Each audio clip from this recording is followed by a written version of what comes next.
You think soul food is just fried chicken, collard greens, and mac and cheese? Think again.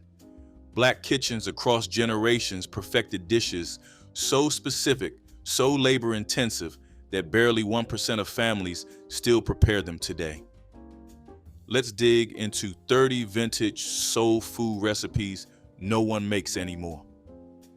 Chitterlings were the centerpiece of holiday tables, requiring hours of cleaning and slow simmering before reaching the pot. Grandmothers scrubbed pig intestines with salt, vinegar, and patience until every impurity was gone. The cleaning ritual taught younger generations that nothing worth eating came easy. Once boiled with onions, garlic, bay leaves, and hot pepper, chitterlings softened into tender, chewy bites with an aroma that announced itself throughout the neighborhood. Served with hot sauce and vinegar, they carried both slavery's scarcity and the pride of transformation. Eating chitlins meant understanding where your people came from. Today, the smell keeps most kitchens from attempting them, yet for elders, chitlins remain proof that black cooks could turn the discarded into the divine. Hog maw, the stomach lining of a pig, was reserved for those who understood nose-to-tail cooking long before it became fashionable. Cleaning required multiple rounds of scrubbing and trimming. Families stuffed it with sausage, potatoes, onions, and cabbage, then slow roasted until the exterior crisped while filling melded into savory perfection. The texture was chewy yet satisfying, each bite releasing smoky, peppery flavor absorbed during cooking. Hog maw appeared on Sunday tables and holiday spreads, sliced thick alongside greens and cornbread. It represented ingenuity of black cooks who transformed discards into something families anticipated all year. The dish required knowledge passed from mother to daughter, recipes never written but always remembered. Though rarely prepared today, hog maw remains a testament to resourcefulness. Pickled pig feet grace southern black tables during holidays and special gatherings. Preparation began after hog butchering, when feet were scrubbed clean and boiled until tender, the skin turning gelatinous. A brine of vinegar, bay leaves, peppercorns, and salt was poured over them. Then they cured in stone crocks for weeks. The result was tangy, rich, and silky, with meat falling from small bones at the slightest touch. Families served them cold alongside cornbread, letting bread soak up the flavorful liquid. The gelatin-rich broth was considered nourishing for pregnant women and growing children.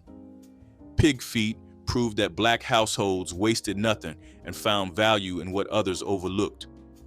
Though jars once lined pantry shelves, pickled pig feet have largely disappeared from modern tables, surviving only in memories. Oxtails were once scraps left by butchers who saw no value in bony tail sections, requiring hours of cooking. But black cooks recognized that slow braising transformed humble cuts into rich, falling off the bone stew, rivaling expensive roasts. Oxtails were seared until caramelized, then simmered for hours with onions, garlic, tomatoes, and bay leaves until meat surrendered to the fork. Marrow melted into the sauce, creating natural richness that thickened broth without flour.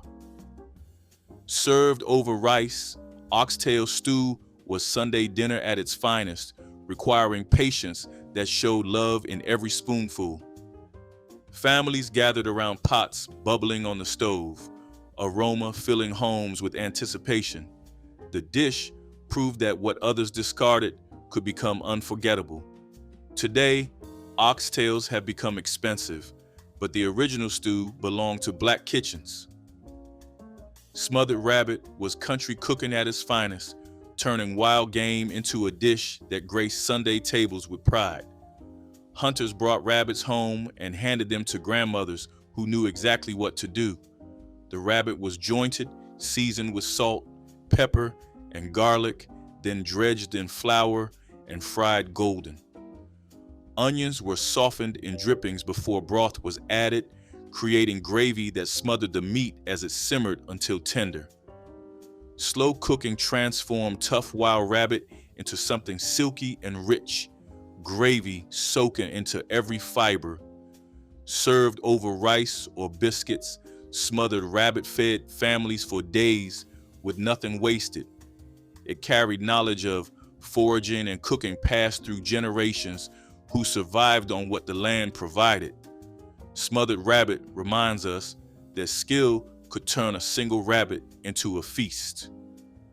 Crackling bread was cornbread elevated to something extraordinary, studded with crispy pieces of rendered pork fat, adding crunch to every bite.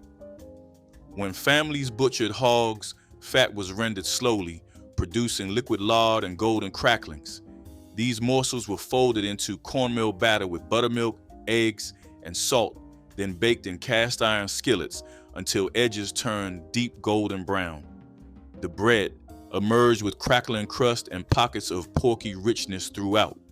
Served hot alongside beans, greens, or stews, it soaked up Potlikker perfectly. Crackling bread represented the waste-nothing philosophy of black kitchens. Children fought over corner pieces where cracklings settled, knowing those bites held concentrated flavor.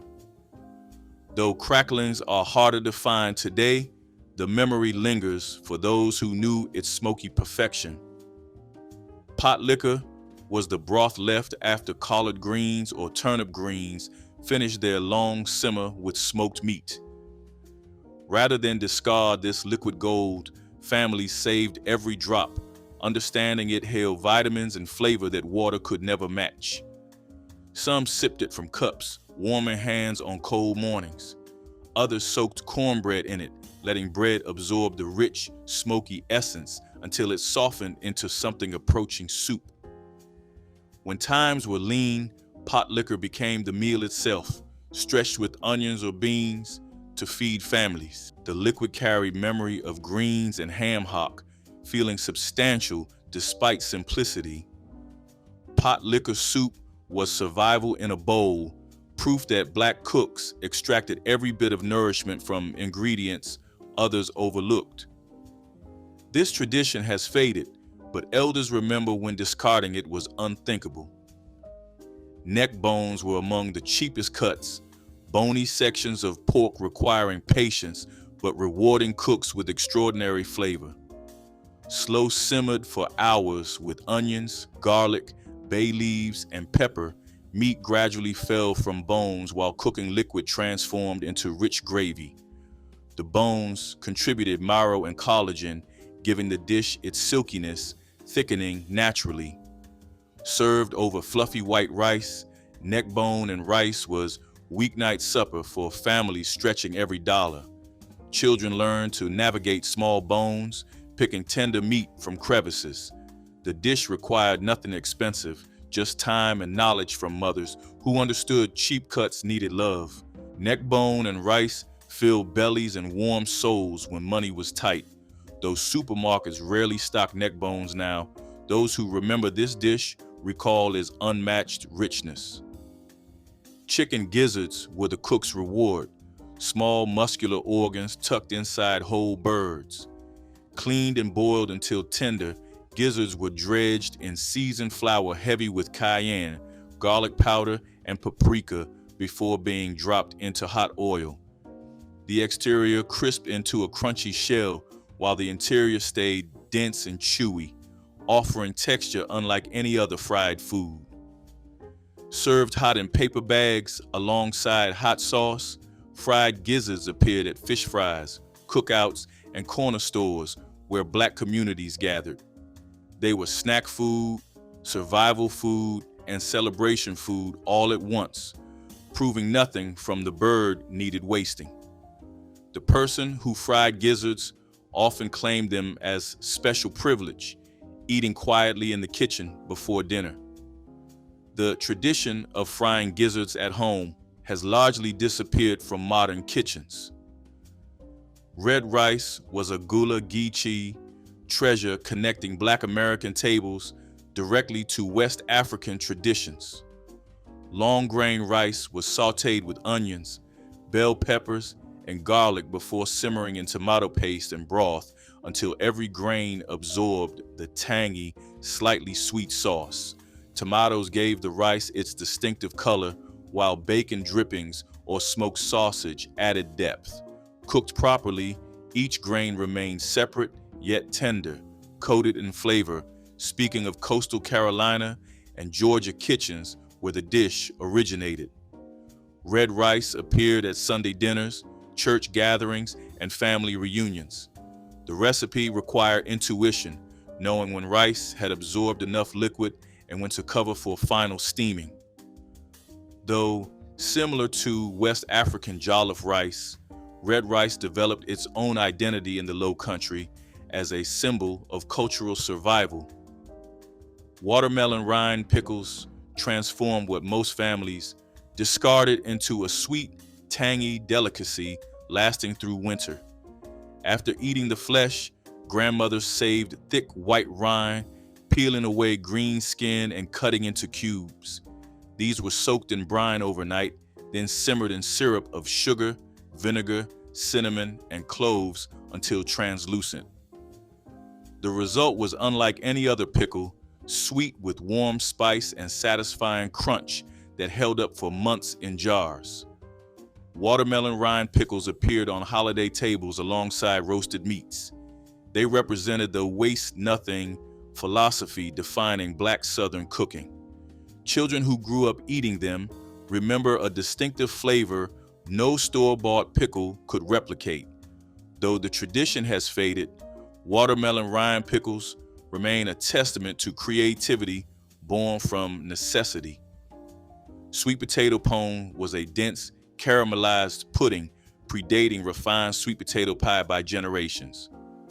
Grated raw sweet potatoes were mixed with molasses, butter, eggs, and warm spices, then baked slowly until the top formed a dark, crackling crust while interior stayed moist. The dish required patience, sometimes baking hours until natural sugars concentrated into something approaching candy. Unlike pie, pone had no crust to distract from pure sweet potato flavor. Families served it warm as dessert or cold next morning with coffee. The recipe varied by household. Sweet potato pone connected Black American tables to West African traditions where yams held ceremonial importance. The dish has nearly vanished, replaced by lighter versions. Those who remember pone recall its intense sweetness and hours spent watching it bake. Molasses candy was a homemade treat, turning simple ingredients into something children begged for all year. Molasses was boiled with sugar and butter until reaching hard crack stage, then poured onto greased pans to cool. The magic happened during pulling, when family members took turns stretching warm candy until it transformed from dark brown to golden. Finished candy was cut into pieces and wrapped in wax paper, lasting weeks in tins. Making molasses candy was about process as much as product, bringing families together on cold evenings. Children learned patience, waiting for proper temperature, and teamwork during pulling. The flavor was deep and bittersweet, nothing like store-bought sweets. Though candy making has disappeared from most homes, elders remember when molasses candy meant family gathered around the kitchen, laughing. Fried salt pork was everyday meat, sustaining Black families when fresh pork was unavailable or too expensive. Thick slabs of pork belly were cured in salt, keeping months without refrigeration. When needed, slices were soaked to remove excess salt, then fried slowly in cast iron until fat rendered and edges crisped golden. The result was rich, salty, and satisfying, served alongside grits, eggs, or beans. Rendered fat was saved for cooking greens, cornbread, and vegetables. Salt, pork provided essential calories when money was tight. Families relied on it through winters when fresh meat was scarce, knowing slices could transform bland food into something worth eating. The tradition of keeping salt pork has faded with modern refrigeration, but those who grew up with it remember its unmistakable flavor no bacon could match. Hoe cakes with cane syrup represented breakfast at its most elemental, requiring nothing more than cornmeal, water, salt, and a hot griddle. The name came from field workers who cooked these cakes on hoe blades over open flames. Batter was poured onto greased cast iron, cooking until edges set and bubbles formed before flipping. The cakes emerged crisp outside, tender within, with pure corn flavor, needing nothing fancy. Cane syrup, thick and amber, with flavor more complex than maple, was drizzled generously over the stack. Together, hoe cakes and cane syrup provided quick energy for long labor days. The dish connected Black American foodways to survival traditions. Though pancake mixes have replaced scratch cooking, hoe cakes remain in memory as proof that simple ingredients prepared with care could satisfy completely. Smothered okra converted even skeptical eaters who claimed to hate the vegetable's slippery texture. Fresh okra was sliced and cooked slowly with onions, tomatoes, and bacon in a covered skillet until everything melded into something silky rather than slimy. Long cooking broke down mucilage while concentrating its grassy flavor. Some cooks added corn or shrimp, transforming the dish into a complete meal over rice. Tomatoes provided acid-balancing okra's earthiness, while pork added smoky depth. Smothered okra appeared on summer tables when gardens overflowed with more pods than families could eat fresh. It required attention and time, rewarding patience with results no quick-cooked okra could achieve. Though fresh okra still appears in southern markets, the tradition of smothering it slowly has largely faded from kitchens. Stewed tomatoes and bread was poverty food elevated through simplicity, turning canned tomatoes and stale bread into a meal satisfying body and soul.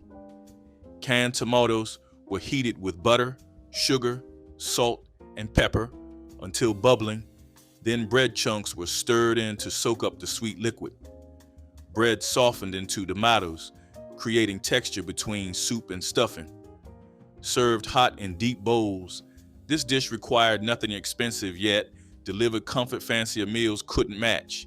It appeared during lean times when pantries held little else. Children who grew up eating it craved it as adults. Stewed tomatoes and bread represented ingenuity of cooks, transforming almost nothing into something families loved. The dish has largely disappeared, but its memory lingers for those who knew how a simple bowl meant home. Persimmon pudding captured autumn in every spoonful, made from wild fruit harvested at exactly the right moment. Unripe persimmons were impossibly astringent, but frost-kissed fruit turned honey sweet.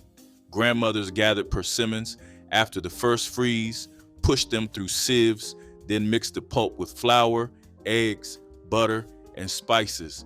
The batter baked into dense, moist pudding with flavor unlike anything store-bought, somewhere between pumpkin and dates. Persimmon pudding appeared at Thanksgiving and Christmas tables, its dark orange color announcing the season. The dish connected families to land, requiring knowledge of where trees grew and when fruit was ready. Though wild persimmons still ripen each autumn, few families maintain the tradition. For those who remember, persimmon pudding remains a taste of something irreplaceable. Blackberry dumplings turned foraged summer fruit into rustic dessert requiring only berries, sugar, and pantry staples. Wild blackberries were simmered with sugar and water until releasing juice, creating bubbling purple syrup. Spoonfuls of dough were dropped into hot liquid, covered, and steamed until puffed. The dumplings absorbed berry flavor while remaining fluffy, surrounded by thick, sweet sauce. Families served them warm in bowls, sometimes with cream. Blackberry dumplings appeared in late summer when children returned from picking with stained fingers. The dish was celebration and preservation combined, using free fruit before it spoiled. Making dumplings taught children patience, knowing when to drop dough and when to stop peeking. Though blackberries still grow wild, the tradition has largely faded from modern tables. Brown sugar pound cake graced Sunday tables and church gatherings, its deep caramel flavor setting it apart from ordinary yellow cakes. Brown sugar replaced white in the traditional formula, creating moist, dense crumb with butterscotch undertones lingering on the tongue. Grandmothers creamed butter and sugar until fluffy, added eggs one at a time, then folded in flour with patience good baking demanded. The cake baked slowly in tube pans until crust formed and interior set. No frosting was needed, just powdered sugar or simple glaze. Brown sugar pound cake kept well for days, improving as flavors melded. It was brought to funerals, served to preachers, the cake that said you knew how to bake. Though pound cakes remain popular, the brown sugar version has faded. Those who remember it recall richness that no vanilla cake could approach. Catfish stew was river country cooking, turning freshly caught fish into a thick, warming pot that fed families through cold evenings. Catfish fillets were cut into chunks and simmered with potatoes, onions, tomatoes, and bacon in a broth that thickened naturally. The fish fell apart into the liquid, its mild sweetness balancing the smokiness of the pork. Families living near rivers caught their own catfish, making this stew practically free. It was served in deep bowls with cornbread for soaking up every drop. Catfish stew appeared at fish fries and family gatherings where catching dinner was part of the celebration. The dish required knowing how to clean fish and simmer without overcooking. Though catfish remains popular fried, the stew tradition has largely faded from black kitchens. Fried corn was summer captured in a skillet, turning fresh ears into a rich, creamy side dish that tasted nothing like boiled corn. Kernels were cut from the cob, then the cob was scraped to release the milky liquid inside. This mixture was fried in bacon drippings with onions until sugars caramelized and the milk thickened into creamy coating. The result was sweet, smoky, and intensely corn-flavored, unlike anything from a can. Fried corn appeared on summer tables when gardens overflowed, often alongside tomatoes and green beans. It was a dish requiring fresh corn that couldn't be replicated with frozen. Children who grew up eating it remember the difference between fried corn and every other preparation. Though corn remains a summer staple, the technique of scraping and frying has largely disappeared. Succotash was a dish older than the nation itself, combining corn and lima beans into a simple side that sustained generations. Fresh corn kernels and shelled limas were simmered together with butter, salt, and pepper until both vegetables softened and their flavors merged. Some cooks added tomatoes or okra. The dish had Native American origins, but became embedded in Black Southern cooking through centuries of adaptation. Succotash appeared on summer tables when both crops ripened simultaneously. It was economical and filling, stretching two simple vegetables into something substantial. The combination provided complete protein when meat was scarce. Children often helped shell beans and cut corn, making preparation a family activity. Though frozen versions exist, fresh succotash made from garden vegetables has largely disappeared. Head cheese was not cheese at all, but a cold cut made from the meat of a pig's head, suspended in its own natural gelatin. After hog butchering, the head was simmered for hours until meat fell from the bone. This meat was chopped, seasoned with vinegar, pepper, and spices, then pressed into loaf pans where it set into sliceable form as it cooled. The texture was dense and gelatinous, the flavor tangy and deeply porky. Head cheese was sliced thin and served cold on crackers or bread. It represented the ultimate expression of nose-to-tail cooking, using every part of the animal. Families made it after fall hog killings, stretching the harvest through winter months. Though it sounds unfamiliar to modern ears, head cheese was once a treasured delicacy in Black Southern kitchens, proof that nothing went to waste. Pepper sauce was the condiment that lived on every Southern Black table, a simple mixture of hot peppers steeped in vinegar that transformed any dish. Small hot peppers from the garden were packed into bottles, then covered with white vinegar and left to steep for weeks. The vinegar absorbed heat and flavor, creating thin, tangy sauce splashed on greens, beans, or anything needing brightness. Every household had its own bottle, refilled with fresh vinegar as old was used. The sauce provided heat without overwhelming, acid that cut through rich foods.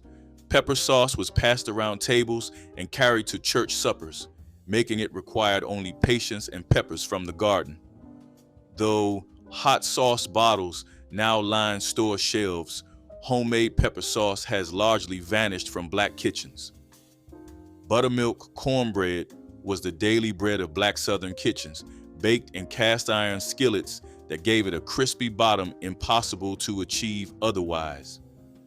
Cornmeal was mixed with buttermilk, eggs, salt, and a touch of sugar, then poured into a smoking hot skillet greased with bacon fat. The batter sizzled on contact, forming signature crust before the pan reached the oven.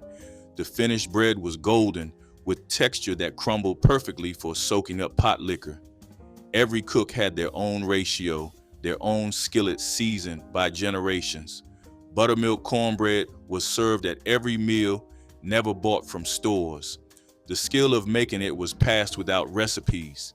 Though cornbread remains beloved, the buttermilk and cast iron tradition has faded from daily practice. Fried apple pies were handheld desserts that turned simple ingredients into something children begged for and adults couldn't resist. Dried apples were reconstituted and cooked with sugar, cinnamon, and butter until soft. This filling was spooned onto rounds of pastry dough, folded into half moons, and crimped shut before being fried until golden and blistered.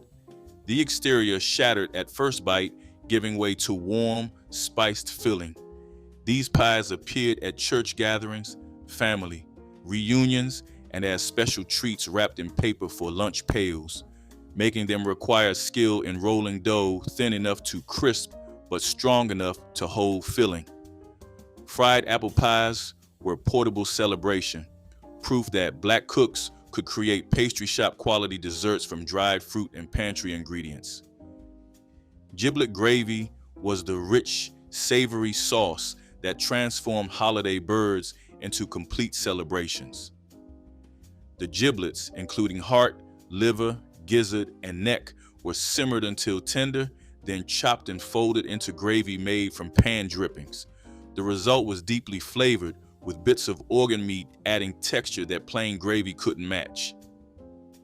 Giblet gravy was poured over turkey, chicken, rice, and dressing, tying the entire meal together, making it required saving and cooking every part of the bird. Grandmothers taught this skill as essential holiday knowledge, understanding that giblets made the difference. The gravy was never wasted, reheated for days of leftover plates. Though many families still make gravy, the tradition of including giblets has largely faded as organ meats fell from favor. Crackling cookies were sweet treats that proved Black cooks could transform any ingredient into something worth craving. Cracklings, the crispy bits left after rendering pork fat, were folded into cookie dough alongside molasses, spices, and flour. The cookies baked into something unusual, sweet with an undercurrent of savory richness. The cracklings softened slightly but still provided textural contrast. These appeared after hog butchering when cracklings were abundant. Children loved them despite their strangeness. Crackling cookies represented the creativity of cooks who saw ingredients others might discard and imagine dessert. Though cracklings still exist, the tradition of baking them into cookies has nearly vanished, surviving only in the memories of those who remember their grandmother's kitchen. Souse meat was pickled pork that transformed tough cuts into tender, tangy slices lasting weeks without refrigeration. Pig feet, ears, and snout were boiled until meat fell from bone and liquid turned gelatinous. This meat was packed into jars with vinegar, onions, peppers, and spices, then left to cure. The result was tangy, rich, and slightly chewy, served cold as a snack or alongside breakfast eggs. Souse meat appeared in jars on pantry shelves, ready whenever hunger struck. The vinegar preserved the meat while adding brightness. Making souse required patience and knowledge of proper curing. It represented the ingenuity of Black cooks who understood preservation as survival. Though rarely seen today, souse meat was once a treasured staple that turned scraps into something families loved. Which vintage soul food recipe would you revive in your kitchen? Sausage balls made with breakfast sausage, cheese, and biscuit mix, baked into savory spheres that children popped into their mouths like candy, their crispy exteriors giving way to soft, cheesy, slightly spicy interiors. Mothers would combine raw breakfast sausage with shredded sharp cheddar cheese and dry biscuit mix, kneading everything together until well combined. The mixture was then rolled into balls about an inch in diameter, arranged on baking sheets with space between them, and baked until golden brown. As they baked, the fat from the sausage rendered while the cheese melted, creating savory, flavorful bites that were crispy outside and tender inside. In the 1970s, Black households, sausage balls represented easy entertaining, a recipe that could be made ahead. Children loved sausage balls because they were perfectly portioned, required no utensils, and delivered breakfast flavors in snackable form. Buttermilk cornbread with honey butter was Christmas dinner's supporting player that often stole the show. Black mothers made this in cast-iron skillets heated with bacon grease until smoking hot, creating a crust that shattered when you bit it. The cornbread was made with white cornmeal, buttermilk, eggs, and just enough flour to give it structure. The secret was adding creamed corn to the batter, which kept the cornbread moist for days. It baked until deep golden brown, almost burned at the edges, the center tender but not gummy. The honey butter was softened, butter whipped with honey until fluffy, but the ratio mattered. The cornbread was served hot, split open, and smeared with honey butter that melted into every crumb. This cornbread appeared at Christmas dinner to soak up potlikker from greens, gravy from dressing, and juices from ham. The creamed corn addition stayed secret because it was simple but effective. Molasses gingerbread appeared on Harlem Sunday tables as an affordable dessert that carried flavors of the rural South into urban apartments. The dense, dark cake was made with blackstrap molasses that provided sweetness without expensive sugar, combined with ginger, cinnamon, cloves, and allspice for warming complexity. The batter was thick and fragrant, baked in cast iron until the edges caramelized and the center stayed moist for days. Families served it warm with hard sauce or cold with buttermilk for breakfast Monday morning. The cake's deep color came from molasses rather than chocolate, making it accessible when cocoa was out of reach. Children loved its spicy sweetness and chewy texture. This wasn't delicate bakery cake, but substantial fare meant to fuel working bodies. Molasses gingerbread represented the ingenuity of cooks who created celebration from pantry staples, proving that limitation bred creativity rather than deprivation. Pig ear sandwiches were proof that nothing went to waste in a kitchen where every scrap had purpose. The ears were cleaned carefully, boiled for hours until tender, then fried to a golden crispness that crackled at the edges and chewed soft in the middle. Served on white bread with mustard or hot sauce, they carried a flavor deep as smoke and history itself.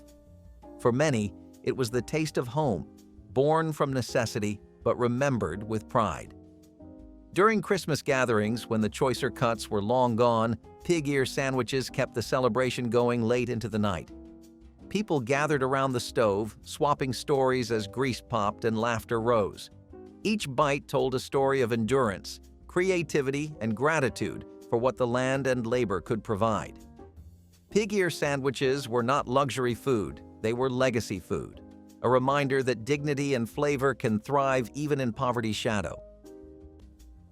Bacon-wrapped water chestnuts delivered crispy, salty, and slightly sweet bites that children fought over despite not knowing exactly what water chestnuts were, the bacon exterior and crunchy interior creating mysterious but delicious combinations. Aunties would drain cans of whole water chestnuts, wrapping each one with half a strip of bacon and securing it with toothpicks before arranging them on baking sheets. Before baking, each bundle was brushed with a mixture of brown sugar and soy sauce that caramelized during cooking, creating a sweet salty glaze that coated the bacon. The water chestnuts roasted until the bacon was crispy and rendered, the fat dripping away while the sugar coating turned golden brown and slightly sticky. In Black households during the 1970s, bacon-wrapped water chestnuts represented sophistication borrowed from magazines, recipes that seemed fancy but remained simple for home cooks. Children loved them because bacon made everything better. Fried green tomatoes were a porch-side favorite, a snack for hot days and easy laughter. Slices of firm green tomatoes were dipped in cornmeal, fried golden in a skillet, and sprinkled with salt while still sizzling. The result was crisp on the outside, soft inside, and just tart enough to make your mouth water. You could eat them standing up, still hot from the pan, or stack them high beside a plate of beans and rice. They were the kind of treat you didn't plan, you just made them when the garden gave too many tomatoes. The pop of oil, the hum of conversation, and the smell of cornmeal frying turned an ordinary afternoon into something special. Kids waited by the stove, stealing pieces when the cook wasn't looking, their fingers burned but happy. Fried green tomatoes weren't just about taste, they were about time, patience, and community. Their taste was bold but humble, a reminder of summers that felt endless and simple pleasures that cost almost nothing. Fried green tomatoes were living proof that good things come to those who cook from the heart. Fried catfish nuggets brought the river straight to the table, their golden crust glistening like sunlight on water. When meat was too costly and game too scarce, fishing became salvation, and catfish was the prize. Early in the morning, men cast their lines from the banks or small wooden boats, bringing home enough to feed the whole family. The fish were cleaned by hand, each piece dipped in seasoned cornmeal and dropped into a cast-iron pot of hot oil that hissed and popped like music. The smell drifted for miles, warm, salty, and comforting. Once fried, the nuggets were crisp outside, tender within, eaten by the handful or dipped into spicy sauce. For Christmas dinners in riverside towns, this dish replaced turkey, yet no one felt they were missing a thing. It was fresh, familiar, and full of flavor born from work and gratitude. Served with coleslaw or cornbread, it turned even the simplest home into a feast. Fried catfish nuggets weren't just food. They were a symbol of ingenuity, the art of finding plenty in what the land and water offered freely. Every bite carried the taste of resilience and celebration. Lemon chess pie with whipped cream was the Christmas dessert that balanced all the heavy, rich foods with bright acidity. Black mothers made this with homemade crust, blind-baked to prevent sogginess. The filling combined eggs, sugar, butter, cornmeal, and fresh lemon juice and zest, lots of both for intense citrus flavor. The secret was adding a tablespoon of white vinegar along with the lemon juice, which created tang that made your mouth water. The pie baked until the center was just set, the top golden and slightly crackled. It cooled to room temperature where it firmed into creamy, custardy filling that sliced clean. The whipped cream wasn't sweetened but left plain, so its richness balanced the pie's intense tartness. Some families added a splash of vanilla to the cream, but most kept it pure. This pie appeared at Christmas because lemons were expensive and using so many was a luxury. The vinegar addition stayed secret because most people assumed all the tang came from lemons alone. Chicken salad stuffed in cherry tomatoes created colorful bite-sized portions that children eagerly grabbed. the cool, creamy chicken salad contrasting with the fresh, slightly tart tomato cups that held everything together. Aunties would hollow out cherry tomatoes using small spoons or melon ballers, creating little edible bowls that were functional and beautiful when arranged on serving platters. The chicken salad was made from finely chopped cooked chicken mixed with mayonnaise, diced celery, sweet pickle relish, and seasonings. The mixture kept cold until serving time. Each hollowed tomato was filled with a generous spoonful of chicken salad, mounded slightly on top for visual appeal. In 1970s Black households, these stuffed tomatoes represented creativity and presentation, transforming simple ingredients into appetizers that looked impressive enough for special occasions. Children loved them because they were perfectly portioned, colorful, and combined familiar flavors in a fun format. Goosefoot seed meal offered vital nourishment when cultivated grains were scarce or too costly. Goosefoot, also known as lamb's quarters, grew abundantly along field edges and yielded tiny seeds rich in protein and minerals. Enslaved harvesters shook the plants over cloths to collect the seeds, then winnowed and ground them into a fine flour. This flour could be cooked into hot cereal, mixed with cornmeal for bread, or used to thicken stews, providing a surprisingly hearty alternative to purchased grain. The practice drew on both African and indigenous traditions of using wild seeds as staple foods. Even after emancipation, rural families in parts of the Midwest and Appalachia continued to gather goosefoot seeds for their high nutritional value. Modern interest in quinoa, which is a close relative, echoes this old wisdom. Goosefoot seed meal stands as a reminder that careful attention to the landscape and patient handwork could turn what many considered weeds into a dependable source of strength and nourishment that kept families fed through the hardest seasons. Okra fritters with corn silk were the kind of kitchen magic that only came from necessity and imagination. In the long summer months, when the fields were full and money was not, people used every part of what they harvested. The corn silk that clung to the ears was not thrown away, but saved and shredded, added into batter alongside chopped okra, flour, and a splash of milk or water. When dropped into hot oil, the fritters puffed and crackled, their edges turning golden and crisp. The smell was something you could follow from down the road. Warm, nutty, and sweet with that faint scent of corn. Each bite was crunchy on the outside and tender in the middle, with little strings of corn silk that gave it texture and charm. They were served with syrup or vinegar, depending on what the family had, eaten right out of the pan when patience ran out. Okra fritters with corn silk were food born from care and cleverness, proof that waste had no place in a humble kitchen. Every family had its own version, passed quietly between generations, carrying the taste of late afternoons, hard work, and simple joy. They were poverty's poetry, fried into something worth remembering. Pickled shrimp marinated in vinegar, oil, and spices created tangy, flavorful bites that adventurous children tried, the cold, tender shrimp infused with herbs and aromatics that made them taste complex. Aunties would boil shrimp until just cooked, then peel them and place them in jars or bowls where they were covered with a marinade of vinegar, oil, sliced onions, bay leaves, peppercorns, and sometimes lemon slices. The shrimp marinated for at least 24 hours, absorbing the tangy, aromatic flavors and developing a pickled taste that was both refreshing and sophisticated. The marinated shrimp were served cold with toothpicks for easy serving, the onions and bay leaves removed or left in depending on family preference. In Black households during the 1970s, pickled shrimp represented make-ahead convenience, appetizers that actually improved with time. Children who tried pickled shrimp discovered seafood could be tangy and bright. Fried whiting with hot sauce and white bread was Friday supper that stretched into Sunday lunch when the catch was plentiful and the oil was hot. Small whiting fish were gutted, scaled, and dredged whole in seasoned cornmeal before hitting oil hot enough to make the coating crackle immediately upon contact. The fish fried until golden brown, flesh turning flaky white inside, while cornmeal became impossibly crispy outside with every piece. Hot sauce was shaken liberally over each piece, its vinegar cutting through richness while adding heat that woke up the palate. Soft white bread served as plate and utensil, soaking up juices that dripped from each bite. In Harlem, fish fries became social events where neighbors gathered on stoops and in apartments, sharing news and food equally. The smell of frying fish announced celebration up and down the block to everyone.